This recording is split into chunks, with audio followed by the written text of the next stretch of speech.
Hello everyone, welcome back to this channel. पिछले video में हम चैप्टर 3 स्टार्ट किया था हमने। इसकी 3.2 एक्सरसाइज तक हम कंप्लीट कर चुके हैं। अब आगे हम आज की इसका प्रश्नावली 3.3 का हम परिचय देखेंगे। ये सब हम पढ़ चुके हैं पिछले वीडियोस में, जहां हमने पूर्णांकों के बारे में पढ़ा था कि पूर्णांकों को कैसे ऑपरेट किया जाता है, कैसे उनका माइनस प्लस कैसे होता है, ये हमने सीखा था। अगर यदि किसी ने नहीं देखा है तो वो पिछले वीडियोस का लिंक आपको डिस्क्रिप्शन बॉक्स में मिल जाएगा, वहां से जाके आप चेक कर सकते हैं। तो आज हम ये सब पढ़ेंगे, ठीक है। सिर्फ इसका परिचय देखेंगे और ये है आपकी प्रश्नावली 3.3। इसमें 8 क्वेश्चन दिए हुए हैं, ठीक है। इसमें हमें भिन्न और परिमेय संख्याओं का गुणा भाग योग घटाना, ठीक है, ये सीखना है हमें, ठीक है। तो हम स्टार्ट करते हैं। इसका परिचय ध्यान से पढ़ेंगे। है रिक्त स्थानों की पूर्ति करना है भिन्न और परिमेय संख्याओं का, ठीक है। भिन्न और परिमेय संख्याएं जो है उनको हम क्या करेंगे बीच बीच में कि कैसे उनको भरा जाता है, कैसे उनको किया जाता है, ठीक है। रिक्त स्थानों में उनको कैसे फिल किया जाता है वो हम देखेंगे, ठीक है। देखिए, जैसे जैसे समाज अधिक जटिल होता गया, मापन की गणना करने के समान ही महत्वपूर्ण होता चला गया। यदि एक कृषक गेहूं के खेत को अपने 3 पुत्रों में विभाजित करता है, देखिए 3 पुत्रों में वो एक खेत को 3 पुत्रों में विभाजित करता है, तो प्रत्येक को कितना भाग मिलेगा, ठीक है। यदि किसी व्यंजन को बनाने के लिए आधा प्याली घी चाहिए तो हमें गणितीय रूप में इसको कैसे व्यक्त करेंगे, ठीक है। तो देखिए, एक खेत है, खेत के क्या करने हैं आपको 3 हिस्से करने हैं। ये देखिए, एक एक खेत है, उसके 3 हिस्से करने हैं, तो उसको आप क्या करेंगे 3 से भाग करेंगे, ठीक है। ऐसे ही एक प्याली घी का आप 4 हिस्से करेंगे, तो उसको किससे करेंगे 4 से भाग करेंगे। तो ये भाग करने की विधि जो है वो धीरे धीरे वहां पे क्या है एंशियंट टाइम में यूज होने लगी थी, ठीक है। आगे देखिए, वे संख्याएं वे संख्याएं जो एक संपूर्ण भाग को प्रस्तुत करती हैं भिन्न कहलाती हैं। अब इस तरीके की जो भाग में जो संख्याएं होती है वो क्या कहलाती है भिन्न कहलाती हैं। ठीक वैसे ही जैसे हम प्राकृत संख्याओं का एक योज्य व्युत्क्रम होता है, ठीक है। देखिए, व्युत्क्रम का मतलब होता है उल्टा, ठीक है। जैसे 3 का -3, 19 का -19, ठीक है। हम प्रत्येक धनात्मक भिन्न के लिए भी एक योज्य व्युत्क्रम की कल्पना कर सकते हैं, ठीक है। जैसे कि -3/4 को 3/4, -1/9 को 19/7 को हम लिख सकते हैं प्लस का 19/7, ठीक है। देखिए, आइए हम ऐसी धनात्मक भिन्नों के योज्य व्युत्क्रम को ऋण भिन्नों से इंगित करते हैं, ठीक है। आपने प्लस का दे रखा तो माइनस का लिख दिया, माइनस का है तो प्लस का दे दिया, ठीक है। ध्यान दीजिए कि एक ऋणात्मक भिन्न में माइनस चिन्ह का उपयोग या तो अंश में या हर में या एक साथ प्रयुक्त किया जाता है, ठीक है। तो ये आपको अच्छे से समझ लेना है। ये जो इसमें दिया हुआ है, देखिए आइए इसको मैं समझाती हूँ आपको किस तरीके से दे रखा है। जैसे भिन्न होती है, भिन्न संख्याएं होती हैं, जैसे 1/5, ठीक है। आपको इसमें इसको ऋणात्मक लिखना है, ऋणात्मक लिखना है तो आप कैसे लिखेंगे कि माइनस बीच में लगाएंगे इन दोनों के और इसको इस तरीके से लिखेंगे 1/5। लेकिन इसको लिखने का एक तरीका और है, आप इसका एक तरीका और है, इसको क्या करेंगे आप, जैसे आपने 1/5 लिखा, ठीक है, 1/5, ठीक है। तो आप माइनस यहाँ 1 के आगे भी लगा सकते हैं, ठीक है। या आप क्या कर सकते हैं 1/5 यहाँ भी लगा सकते हैं, ठीक है। तो ये क्या है, तीनों पैटर्न ही सही है, सही माने जाते हैं कि या तो आप इस तरीके से लिखिए, ठीक है, या आप इस तरीके से लिखिए, या आप इस तरीके से लिखिए, तीनों बराबर है। देखिए यहाँ पे दिया हुआ है, इस तरीके से आप कैसे भी लिख सकते हैं। ऋणात्मक भिन्नों को लिखने का तरीका सिर्फ यही है, ठीक है। अब आगे देखिए, जब हम सभी पूर्णांकों, आप पिछले वीडियो में हमने पूर्णांक पढ़ा था, माइनस और प्लस की और जीरो जो होती है वो पूर्णांक होते हैं, और सभी भिन्नों के ऋणात्मक और धनात्मक को संयोजित करते हैं तो हमें परिमेय संख्याओं का समुच्चय प्राप्त होता है। ठीक है, जो पूर्णांक है, पूर्णांक और भिन्न संख्याएं मिलकर के जो संख्या बनाती हैं उसको हम बोलते हैं परिमेय संख्या। ठीक है, परिमेय संख्या बोलते हैं उनको, और उसको Q द्वारा दर्शाया जाता है। ठीक है, जो कैपिटल Q होता है, जो इंग्लिश में जो बड़ा Q लिखते हैं हम, कैपिटल लिखते हैं, उससे हम क्या करते हैं, इसको दिखाते हैं। ठीक है, आगे देखिए एक परिमेय संख्या को किसी संख्या रेखा के रूप में परिभाषित किया जा सकता है, जैसे P/Q, P/Q के रूप में व्यक्त किया जा सकता है, जहाँ P और Q पूर्णांक है। पूर्णांक का मतलब है कि माइनस भी हो सकते हैं, प्लस भी हो सकते हैं, जीरो भी हो सकता है। ठीक है, पूर्णांकों की परिभाषा मैंने आपको पिछले वीडियो में बताई थी कि और उनको संख्या रेखा पर कैसे प्रदर्शित करते हैं वो भी मैंने आपको बताया था। तो P और Q के रूप में परिमेय संख्याएं दिखाई जा सकती हैं, और P और Q क्या होते हैं, पूर्णांक होते हैं। ठीक है, लेकिन इसमें एक विशेष कंडीशन ये है कि Q is not equal to zero. देखिए Q is not equal to zero. देखिए P/Q इस तरीके से परिमेय संख्याओं को हम लिखते हैं। ठीक है, दोबारा देखिए एक मिनट। देखिए ये P है अपॉन Q है, इस तरीके से परिमेय की संख्या लिखी जाती है।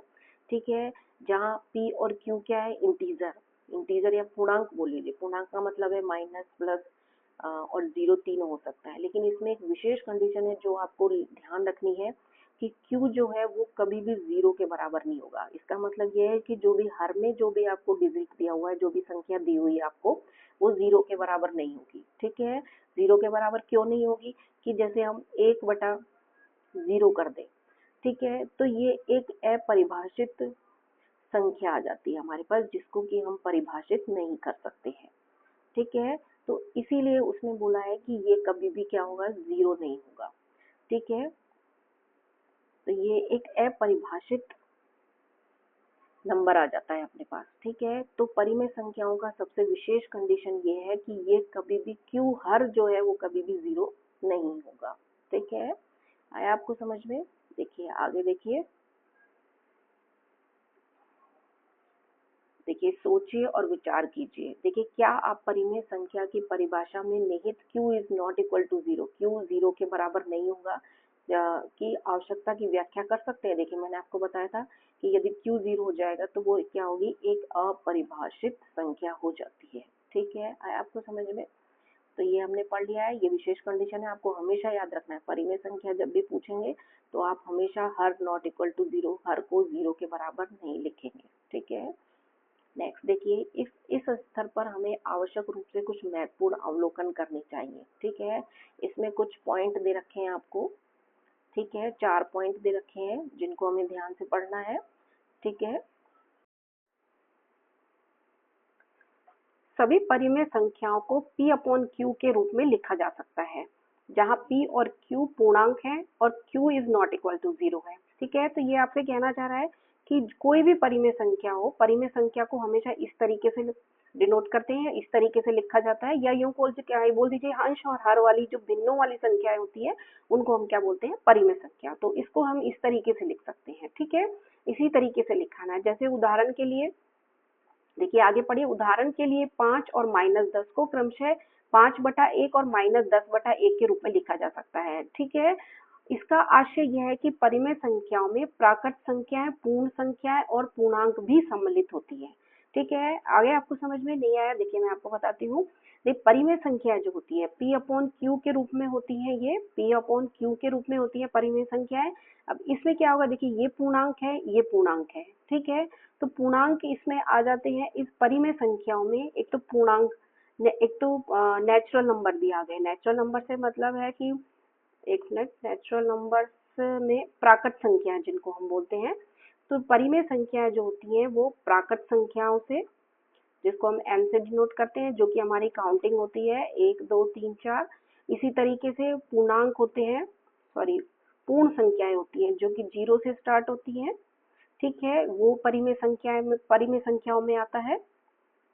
इसके बाद आपके आता है इंटीजर्स, जिसको हम बोलते हैं पूर्णांक।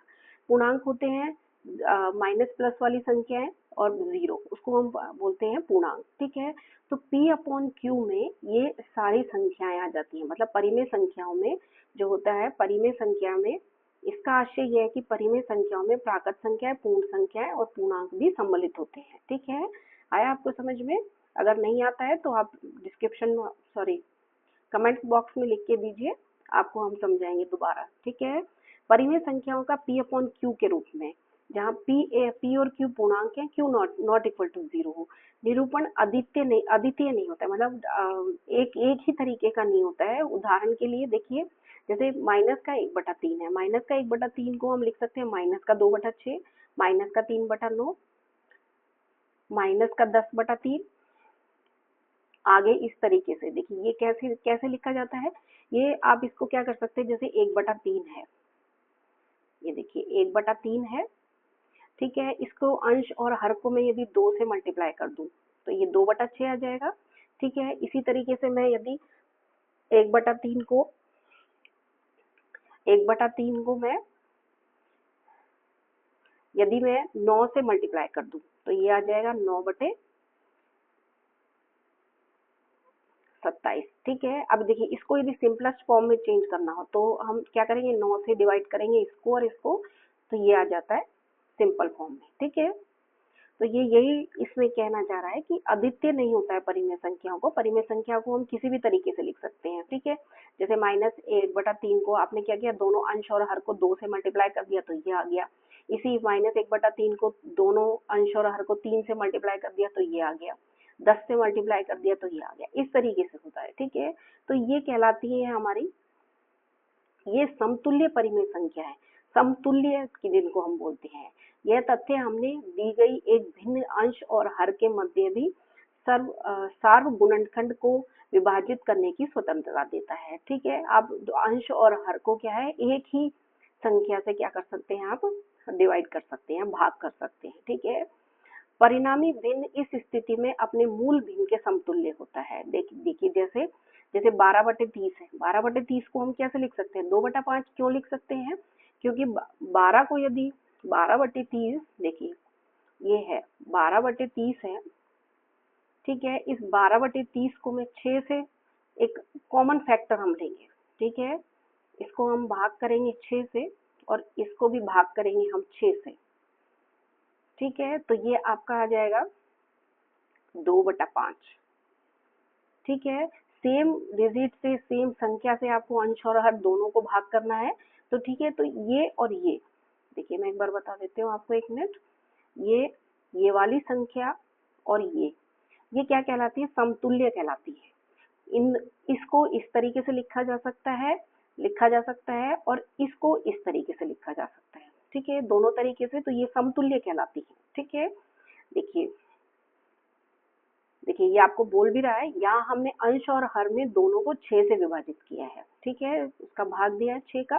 तो ये पैराग्राफ आपको क्या कर रहा है, समतुल्य संख्याएं, समतुल्य भिन्न से आपका परिचय कराता है कि इस तरीके से इनको हम समतुल्य बोल सकते हैं, ठीक है।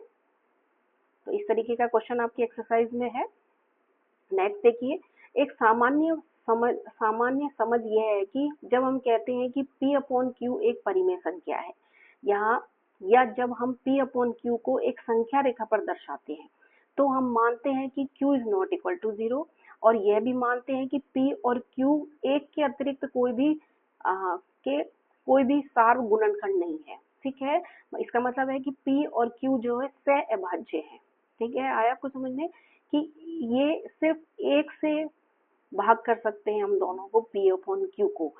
वो आपकी जो वो रूप जो परिमेय संख्या का होगा, जिसको सिर्फ एक से ही डिवाइड किया जा सकता है, दोनों अंश और हर को, उसको हम संख्या रेखा पर दर्शाते हैं। आया आपको समझ में? अगर यदि नहीं समझ में आता है तो कमेंट्स बॉक्स में लिख के दीजिए, मैं आपको दोबारा समझाऊंगी। देखिए इस प्रकार संख्या रेखा पर 1/2 के समतुल्य अनंत भिन्नों, देखिए 1/2 को लिख सकते हैं 2/4, 3/6, 6/, क्योंकि देखिए 1 को 2 से मल्टीप्लाई करेंगे, 1/2 को 2 से मल्टीप्लाई करेंगे तो ये 2/4 आ जाएगा, 3 से मल्टीप्लाई करेंगे तो 3/6 आ जाएगा, ठीक है। को दर्शाने के लिए हम 1/2, देखिए संख्या रेखा पर यदि लिख सकते हैं हम कि हाँ ये समतुल्य भिन्न है 1/2 की, लेकिन जब भी हम संख्या रेखा पर हम प्रदर्शित करेंगे तो हमेशा हम क्या करेंगे 1/2 को ही लेंगे। आया आपको समझ में? बिल्कुल जो सिर्फ एक से ही डिवाइड हो, देखिए आप ऐसे लीजिए, देखिए ये 6/12 है।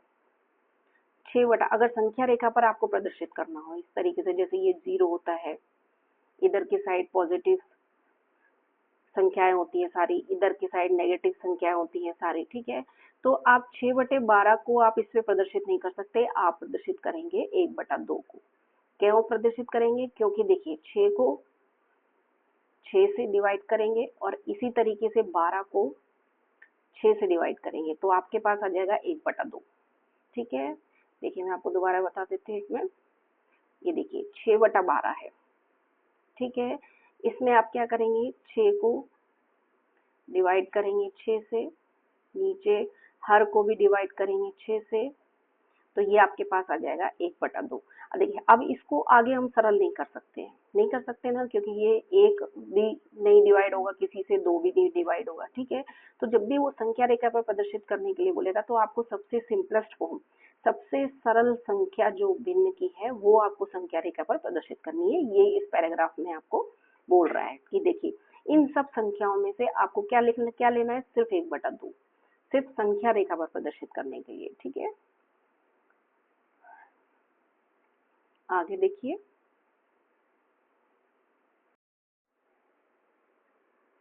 जैसा कि आपको स्मरण होगा कि हमने कक्षा 6 और 7 में ब्रह्मगुप्त द्वारा प्रतिपादित भिन्नों के योग, घटाव, गुणन और विभाजन के लिए नियमों के विषय में पढ़ा था, ठीक है। उन्होंने यह भी बताया था कि ये नियम धनात्मक, ऋणात्मक दोनों प्रकार के भिन्नों पर भी लागू होते हैं, ठीक है। ये भिन्न एक साथ मिलकर परिमेय संख्याएं भी बनाती हैं, ठीक है। तो नीचे निम्न नियमों को प्रस्तुत किया गया है। तो जो भी हमने पूर्णांकों के बारे में जो ब्रह्मगुप्त ने नियम दिए थे वो क्या होते हैं, भिन्नों पर भी लागू होते हैं, ठीक है। ये इस पैराग्राफ में आपको ये समझा रहा है कि वो क्या होते हैं, भिन्नों पर भी लागू होते हैं, ठीक है। तो वो कैसे लागू होते हैं ये अब आपको आगे पढ़ने को मिलेगा, ठीक है। कुछ नियम यहाँ पर दे रखे हैं हमने, हम इन नियमों को समझेंगे।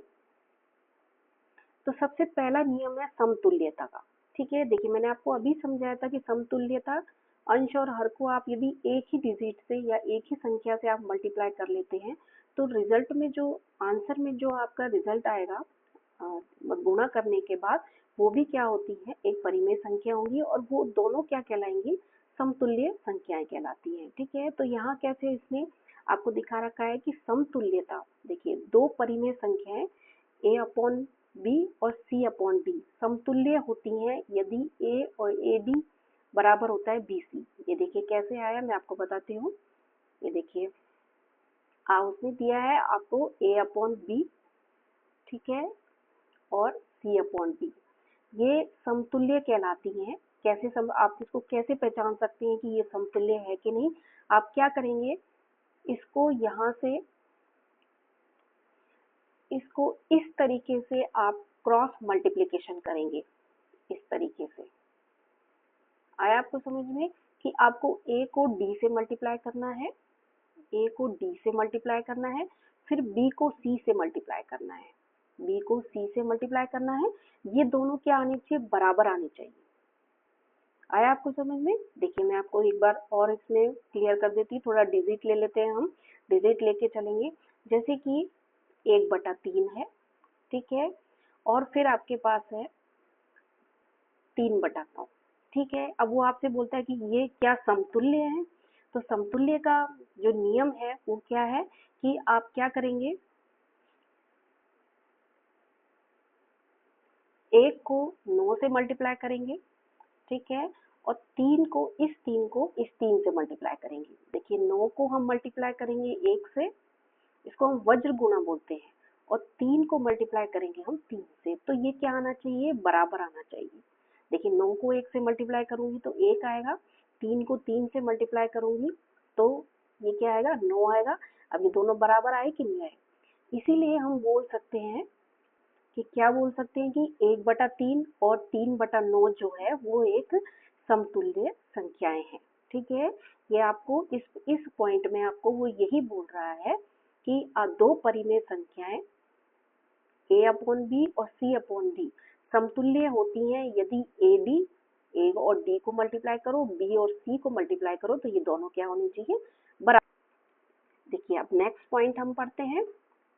नेक्स्ट पॉइंट आपके पास है दो परिमेय संख्याओं का योग और घटाव। अब देखिए परिमेय संख्याओं का योग और घटाव कैसे करना है।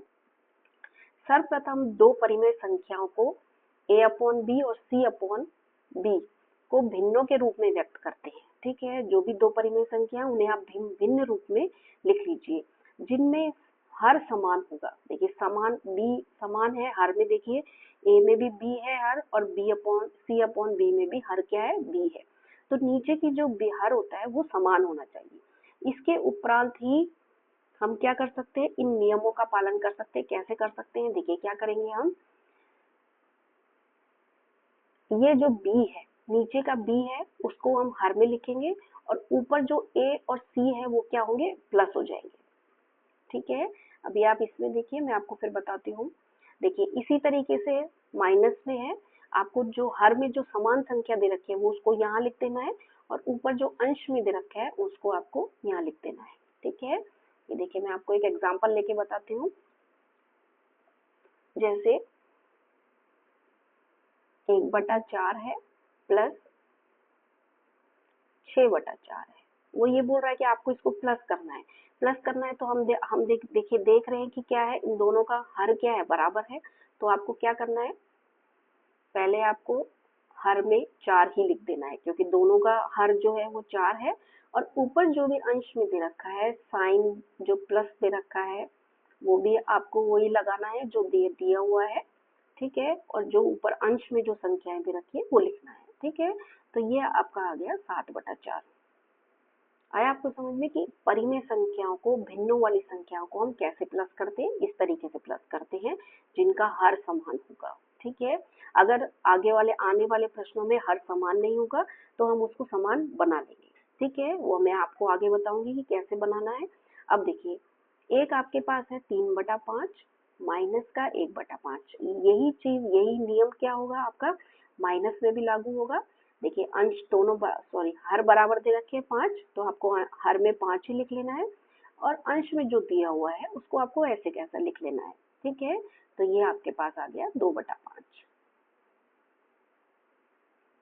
ठीक है, तो प्लस और माइनस वाली दोनों ही संख्याओं को हम इस तरीके से सरल करते हैं। ठीक है, तो ये आपका जो पैराग्राफ है वो आपको यही बता रहा है। ठीक है, आगे देखिए तीसरा पॉइंट, दो परिमेय संख्याओं का गुणनफल और विभाजन। अब देखिए गुणा और भाग हम कैसे करेंगे। देखिए गुणा का तो सीधा सा नियम है कि अंश को अंश से मल्टीप्लाई करा, हर को हर से मल्टीप्लाई करा और अंश को जो मल्टीप्लाई करके आया वो गुणा करके आया, जो अंश में लिख देना है आपको, जो हर का गुणा करके आ रहा है उसको आपको हर में लिख देना है, जैसे कि आपको इसमें बता रखा है। ये देखिए देखिए अंश जो दे रखा है आपको a/, देखिए ये देखिए a/c, देखिए a/b है। ठीक है, ये a/b है, ये c/d है। ठीक है, तो क्या किया है, a को c से मल्टीप्लाई कर लिया है और उसको अंश में लिख दिया है और हर में b गुणा d करके आपको हर में लिख देना है। ठीक है, ये तो सिंपल सा है, इसमें कोई ज्यादा टफ नहीं है। ठीक है, तो गुणा तो हम ऐसे कर लेते हैं। ठीक है, जहाँ b और d नॉट इक्वल टू 0, ये आपको परिमेय संख्याओं की जो विशेष डेफिनेशन में ये आपको हमेशा याद रखना है। ठीक है, अब आप देखिए अब इसका क्या करते हैं, डिवाइड कैसे करते हैं, इसको डिवाइड कैसे करता है, मतलब भाग कैसे करना है। ये देखिए भाग करने के लिए देखिए a/b दे रखा है, c/d दे रखा है। ठीक है, अब इसको भाग करने के लिए सबसे अच्छा तरीका है कि आप क्या करेंगे, ये जो भाग का साइन है, भाग का जो चिन्ह है उसको आपको क्या करना है, गुणा में चेंज कर लेना है।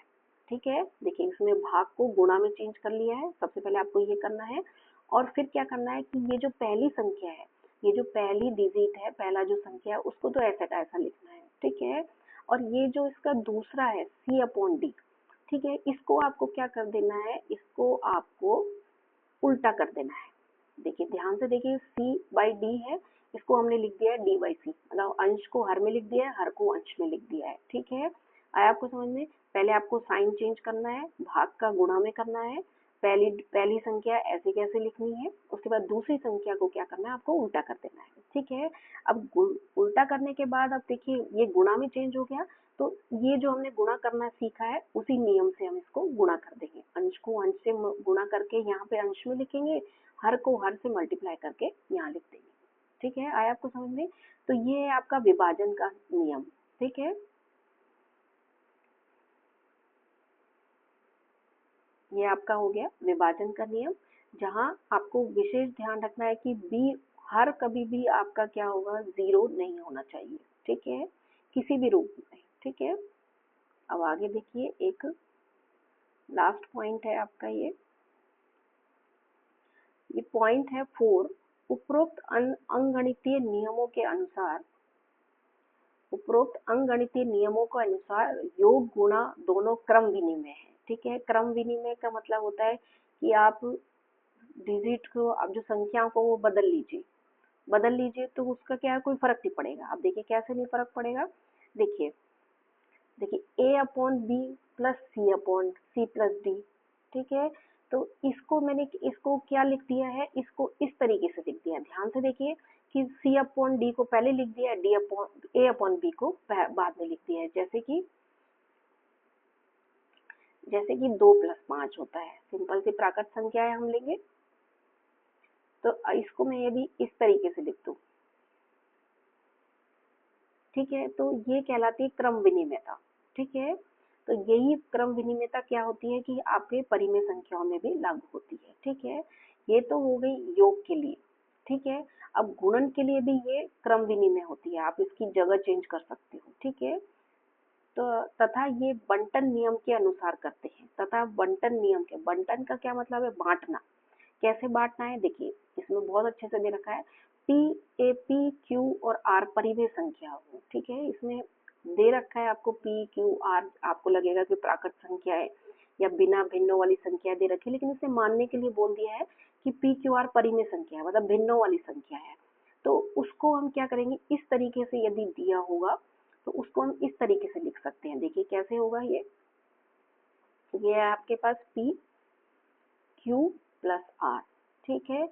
तो आप बंटन नियम के अनुसार आप इसको ब्रैकेट का खोलेंगे तो पहले इसको मल्टीप्लाई करेंगे, PQ जो साइन यहाँ दिया हुआ है उसको लगाना है, और फिर इस PQ इस R से मल्टीप्लाई कर देना है, तो ये आ जाएगा PR, ठीक है। अब हम देखिए एक एग्जांपल लेके चलेंगे, जैसे कि 4 है, 4, 5 प्लस 3, ठीक है। अब ब्रैकेट हटाऊंगी मैं यहाँ से, तो पहले 4 को 5 से मल्टीप्लाई करूंगी, ठीक है, फिर प्लस लगाऊंगी, प्लस दे रखा है यहाँ पे, और उसके बाद क्या करना है आपको कि 4 को 3 से मल्टीप्लाई कर देना है। तो ये कहलाता है बंटन का नियम, ठीक है, बांटना एक तरीके से, ठीक है। आगे देखिए, ये पॉइंट आपको समझ में आ गया, बंटन का नियम, ठीक है। ये थोड़ा सा याद रखना, इस पे क्वेश्चन दिया हुआ है आपकी एक्सरसाइज में। आगे देखिए, इसमें दिया है परिमेय संख्याएं योग, घटाव और गुणन के अंतर्गत संवृत होती है, ठीक है। संवृत का मतलब होती है कि परिमेय संख्याओं को यदि घटा लो, सॉरी योग कर लो, गुणन कर लो, तो दोबारा जो आंसर अपना आता है वो भी क्या होगा, परिमेय संख्या होगा, ये संवृत कहलाता है, ठीक है। इसको हम संवृत बोलते हैं। अर्थात यदि किन्हीं दो परिमेय संख्याओं का योग करते हैं, तो दो परिमेय संख्याओं को घटाते हैं या दो परिमेय संख्याओं का गुणन करते हैं, तो परिणाम स्वरूप एक परिमेय संख्या ही प्राप्त होती है। ऐसा क्वेश्चन हमने पिछले शायद 3.2 की एक्सरसाइज में हमने किया था पूर्णांकों के लिए, ठीक है, पूर्णांकों के लिए हमने देखा था। यहाँ वो क्या कह रहा है कि परिमेय संख्याओं के लिए भी क्या है, योग, चाहे उसका आप उसको योग कर लीजिए, जोड़ लीजिए, घटा लीजिए, चाहे गुणा कर लीजिए, वो दोबारा जो आंसर आएगा वो भी एक परिमेय संख्या ही आएगी, और ये कहलाता है संवृत, ठीक है। परिमेय संख्याएं विभाजन के अंतर्गत भी संवृत होती हैं, यदि परिमेय संख्याएं 0 से विभाजित न हो, इसका अर्थ है कि दो परिमेय संख्याओं का भागफल भी पुनः एक परिमेय संख्या होगी यदि वह संख्या 0 से विभाजित नहीं हो। ठीक है, तो भागफल के लिए भी क्या है, परिमेय संख्याएं जो है वो समवृत होती है कि आप यदि उसको भाग करेंगे तो भी वो एक क्या होगी, परिमेय संख्या आएगी। लेकिन आपको ध्यान रखना है कि वो जीरो से भाग नहीं जानी चाहिए। वही q is not equal to 0, जो हर है वो 0 नहीं होना चाहिए। ठीक है, आगे देखिए, आगे है आपके पास सोचिए और विचार कीजिए। क्या विचार करना है, देखिए जरा। भिन्न भिन्न हर वाली दो परिमेय संख्याओं का योग तथा घटाव करते समय आपको उनके हर को समान कैसे बनाएंगे। देखिए वे मैंने आपको बताया था कि हर को कैसे समान बनाना है। ठीक है, अगर यदि हर को आप समान बना लेंगे तो आप आराम से उसका जोड़ और घटाव कर सकते हैं। ठीक है, नेक्स्ट है आपका परिमेय संख्याओं के लिए बंटन नियम का स्थापित कीजिए, सत्यापित कीजिए। तो ये परिमेय संख्या लेकर के आपको क्या करना है, बंटन नियम को सत्यापित करना है। ठीक है, तो ये आपको मैं कॉपी और पेन पे बताऊंगी दोनों क्वेश्चन। ठीक है, सोचिए और विचार कीजिए। इसका फर्स्ट क्वेश्चन है भिन्न भिन्न हर वाली। देखिए हर, मैंने एक क्वेश्चन एग्जाम्पल लिए हैं, एग्जाम्पल में मैंने देखिए इसमें हर जो है वो अलग अलग है, भिन्न भिन्न है। दो परिमेय संख्याओं का योग अथवा घटाव, दोनों योग भी करना है घटाव भी करना है, करते समय आप उनके हर को कैसे समान करेंगे। क्या है, इनको प्लस करने का तरीके में थोड़ा सा वो सरल हो जाता है, इसीलिए हम हर को क्या करते हैं, समान कर लेते हैं। तो हर को कैसे समान करते हैं यह हमें इस सीखना है इसमें। ठीक है, तो देखिए सबसे पहले मैंने इसे दो क्वेश्चन लिए हैं इसके, एक प्लस वाला ले लिया है, एक माइनस वाला ले लिया है। ठीक है, तो पहले हम प्लस का करेंगे, योग का करेंगे। तो देखिए क्या करना है इसको, जैसे योग करने के लिए क्या करना है, जैसे ये वाली भिन्न है और ये वाली भिन्न है। ठीक है, तो हम क्या करेंगे, इसका और इसका हर बराबर करेंगे। ठीक है, हर बराबर करने के लिए क्या करेंगे, दोनों का हर लेंगे और उसका हम एलसीएम निकालेंगे। ठीक है, देखिए ये आपको रफ वर्क करना है। ठीक है, एलसीएम निकालने का तरीका आपने पिछली कक्षा में सीखा होगा, अगर नहीं सीखा है तो आप यहाँ पे सीख लीजिए बहुत अच्छे तरीके से। ठीक है, तो देखिए ये 12 है 8 है, तो ये दोनों के दोनों किससे डिवाइड होते हैं। देखिए बीच में मैंने कॉमा लगा रखा है, तो ये दोनों किससे डिवाइड होंगे, 4 से डिवाइड होंगे। ठीक है, सॉरी 4 से हम डिवाइड मतलब भाग कर रहे हैं, दोनों का भाग चला जाएगा। ठीक है, 4 को यदि हम दोनों से भाग, 4 का यदि भाग हम इन दोनों में दें तो वो पूरा पूरा चला जाएगा। ठीक है, तो ये 4 का भाग हम 12 में देंगे तो 3 आएगा, 4 का भाग हम 8 में देंगे तो 2 आएगा। ठीक है, आया आपको समझ में। अब क्या देखिए, अब यदि 3 और 2 है, 3 और 2 है तो ये दोनों किसी से एक ही संख्या से ये क्या है, भाग नहीं किए जा सकते। तो हम क्या कर देंगे, इसको यहाँ पर एक से, एक नहीं लिखिए आप ऐसे कीजिए, 3 को समझिए। ठीक है, 3 लिख लीजिए यहाँ पे। आपको हम 3 से डिवाइड करेंगे, इन दोनों को 3 से भाग करेंगे तो देखिए 3 से 3 को भाग करेंगे तो इस संख्या को भाग करेंगे तो एक ही आएगा। ठीक है, लेकिन 2 में ये भाग नहीं जाता है इसका, तो हम 2 को ऐसे कैसा लिख देंगे। ठीक है, आगे हम करेंगे तो देखिए 1 और 2 है, तो हम इसको अब 2 से भाग करेंगे दोनों को, तो 1 से तो भाग जाता नहीं है, तो हम 1 को ऐसा कैसा लिख देंगे और फिर क्या करेंगे, हम 2 को भाग करेंगे तो दोनों एक एक आ गया। ठीक है, या तो आप इसको यहीं सरल कर लीजिए, या तो आप इसको इतना कीजिए, अगर इतना भी नहीं कर सकते हैं आप तो यहाँ तक कीजिए। देखिए जहां तक मैंने ये समझाया था आपको, तो ये आपका जाएगा 3 और 2। ठीक है, अब देखिए अब ये दोनों किसी से भी डिवाइड नहीं हो रहे, तो आपको आगे इसको डिवाइड करने की जरूरत नहीं है। आपको इसको लिखना क्या है, ये गुणा ये गुणा ये। ठीक है, 4 गुणा 3 गुणा 2। ठीक है, या तो इस तरीके से कीजिए या इस तरीके से कीजिए, जो भी आपको सरल लगता है।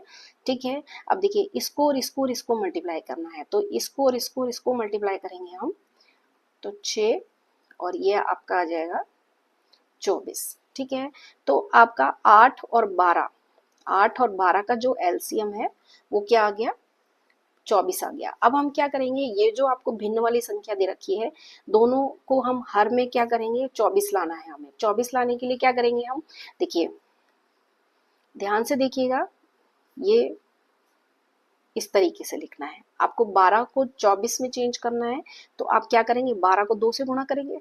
ठीक है, ऐसे ही 8 को 24 लाने के लिए क्या करेंगे, आप 3 से गुणा करेंगे। ठीक है, अब आपको क्या करना है, इनके जो अंश है उनको लिख लेना है और उनको भी उसी से मल्टीप्लाई करना है जिसको आपने हर से मल्टीप्लाई किया है।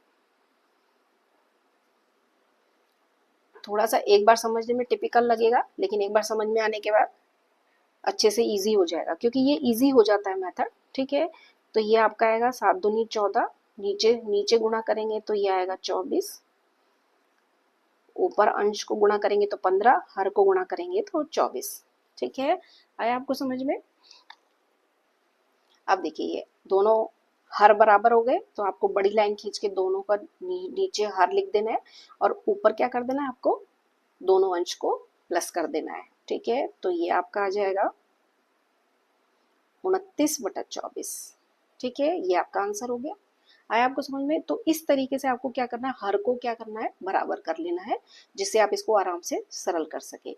अब जैसे ये है आपका, एक आपका है 5/6 माइनस 1/4। आप क्या करना है, पहले आपको हर लेना है और हर का क्या निकालना है, दोनों हरों को बीच में कॉमा लगा के एलसीएम निकालना है। ठीक है, अब कोई ऐसा संख्या लेनी है जिससे दोनों डिवाइड हो सके, जिसका भाग हम दोनों में दे सके पूरा पूरा। तो ये 2 तिया 6 और 2 दूनी 4। ठीक है, अब आगे देखिए, ये भी कहीं से डिवाइड नहीं हो रहा, किसी से भी ऐसी संख्या से डिवाइड नहीं हो रहा जिससे दोनों डिवाइड हो सके। ठीक है, तो आपको क्या करना है, आपको 2 गुणा 3 गुणा 2, ये वाला 2, ये और ये तीनों को क्या करना है, गुणा करके लिख देना है। ठीक है, तो ये आपके पास आ गया 12। ठीक है, 12 आ गया। अब आपको क्या करना है, इस संख्या इसमें जो और इसमें जो हर दे रखा है उसको 12 बना लेना है। ठीक है, कैसे बना लेना है, देखिए ये 5/6 है, यदि मैं इसको 2 से मल्टीप्लाई करूँ तो ये 12 हो जाएगा, और इसी 2 को हमें ऊपर भी मल्टीप्लाई कर देना है। इसी तरीके से 4 को यदि मैं 3 से मल्टीप्लाई करूँ तो 12 आ जाएगा, और इसके अंश को भी हम क्या करेंगे, 3 से मल्टीप्लाई कर देंगे। आया आपको समझ में? आगे देखिए, अब देखिए, अब गुणा करना है आपको, 5 दूनी 10, 6 दूनी 12, 3 और 4 × 12। देखिए इसको गुणा करके मैंने यहाँ लिख दिया है, इसको गुणा करके यहाँ लिख दिया, अंश को गुणा करके अंश लिखा है, हर को गुणा करके हर लिख दिया है। ठीक है, इस तरीके से इसी को किया है। अब देखिए, अब क्या है इसमें कि अब आपको क्या करना है, इसको सरल करने के लिए जो हर में बराबर संख्या आ रही है उसको यहाँ लिख देना है। ठीक है, और ऊपर जो है जितने भी बची हुई है अंश में उसको साइन सहित ऐसे का ऐसा लिख देना है, चिन्ह सहित। ठीक है, माइनस का है तो माइनस लगाना है, प्लस है तो प्लस लगाना है। अब 12 में से 3 सॉरी 10 में से 3 जाएंगे, 7 बचेंगे, घटाएंगे, तो ये आपका हो गया आंसर।